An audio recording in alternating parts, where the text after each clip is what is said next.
আসসালামু আলাইকুম রহমতুল্লাহ। আলহামদুলিল্লাহ সুম্মা আলহামদুলিল্লাহ।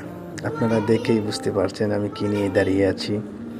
আমার ছেলের জন্য সবাই বলছিলেন যে ভাই মিষ্টি খাওয়াতে হবে, তাই বাড়ি থেকে আসার পর মিষ্টি নিয়ে আসছি এবং মিষ্টি বিতরণ করছি আমার মসজিদের মুসল্লি সবাইদেরকে।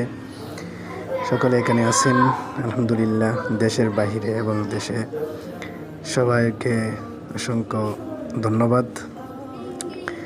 আল্লাহ তাআলা আমার মনের সকল নেক বাসনাকে পূরণ করেছেন। আমি চেয়েছিলাম আল্লাহ তাআলা যেন আমাকে একটি ছেলে সন্তান দান করেন। আল্লাহ তাআলা আশা পূরণ করেছেন, এই জন্যে আল্লাহ তাআলার কাছে আমি শুকর। আল্লাহ তাআলা যেন আরেকটি শুকর আদায় করেন।